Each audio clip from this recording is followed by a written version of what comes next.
Hello, I'm Irune and thinking about how to do a design research. We're going to propose a process with 4 stages. First, define well the scope of action and the aims. Then, design the research and all the tools that we've chosen and carry out the research. The third point would be extracting the findings from everything we've done, and lastly, and very importantly, make a synthesis of the whole research and reach powerful conclusions. It's very important to define the scope because that's the starting point when it comes to supporting this whole research. And it helps us keep focused and not get distracted by lots of other things. In any case, within the scope there are sub-subjects which will help us say, yes, we do want this, but not this. If we take the subject, for example, of the future of food, we can cover things from food waste, to child obesity, smart kitchens, loads of sub-subjects, and we also must decide if we're going to cover all of them or just some of them. With regard to that scope, to that starting point we have, it's also important to reflect on what the things we know are or what we think we know. Those will be the initial hypotheses, which we will have to validate. On the other hand, there is what we know we don't know. We don't know this area. We have to research that whole part, and then there's another area that is what we don't know we know, and all that is a much more exploratory part. The research is going to cover those 3 scopes. The aims will help us to know what we are looking for. The more specific we are in this, the easier the research will be for us. We can look for people's behaviors, why they do this, their reasons, how they do it. Also, for critical points or existing points of frustration or pain in day-to-day actions of people within that scope that we have defined. On the other hand, we can investigate in the context, in how the environment and people are related under this umbrella of the scope we're talking about. The second point, the trickiest one, or the biggest of any research, is to design the research itself, choose the tools and use them. To explain this point to you, I very much like the framework of Lee Sanders, in which on the one hand what it explains is, when we conduct research, people who receive the research, the users, can be at different levels. At the highest level or the most superficial, we can extract what these people tell us, what their opinions are. Then, at a deeper level, we can detect what things they do or what things they use, and then at the base, at the deepest place, we can investigate things about what they feel, what they dream and what they perceive. And for each of these 3 levels there are different typologies of tools that will help us extract that information, from the most explicit to the most latent. At the highest level, in which we seek what people say, we have tools like surveys, personal or contextual interviews. We can observe social networks, even all those reports, data that are available to everybody. We can also incorporate them at this level. Something basic and important when it comes to how we ask using any of the tools is that we should look through the user people's eyes and never ask for solutions. Not asking what you would need, or what you would do, what is the idea? We are trying to understand behaviors and reasons why. Types of question that we can ask. A specific example. Who did you phone yesterday? A list. Tell me the names of all the applications for editing photographs you've got on your mobile. Activities. What do you normally do before preparing for a journey? Or perhaps reconstruction. What you just told me, how exactly do you do it? Could you show me? But really the most important of all the questions we ask is that after every question we ask, why? If you have this, why this and why not the other? We must be really very insistent in this matter, and that's why in surveys, perhaps we are not with the people and that's more difficult to reach, but in personal interviews we can usually go very deep because we can, according to answers, vary or go deeper as soon as we think we have something interesting to really understand what there is behind, or what motivates, that behavior. I mentioned social networks as a method because they facilitate social listening. What is that? Well, really it can give us data at a given moment about something without having to be in direct contact with the users, and it also gives us the specific language that people are using. So, it's important for this to define the keywords, the hashtags, the phrases we are looking for. Also choose the tools, whether free or for payment, and afterwards compile the data. To see an example of what we can find on social networks, using Twitter and making an advanced search, putting in healthy dinner, these are the type of images or information we can see. We could also use Pinterest. We see that the typology of information is different, or even using Google Trends and writing the same healthy dinner in a time period and in places We can see what people are searching for in search tools, and we can have data regarding what happened at that precise moment to make people use healthy dinner as a search term.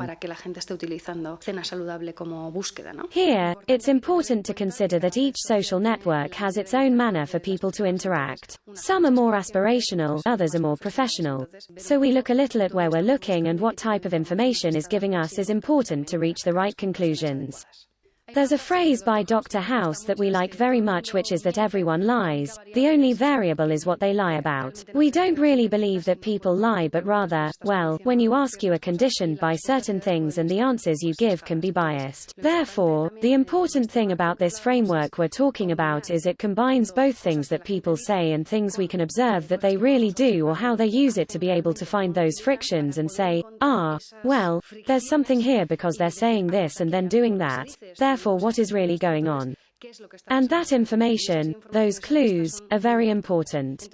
At this level, aside from what they do and use, the type of tools we have are observation, or what we might call shadowing, which is also an observation, but in which the researcher and user do not interact so much.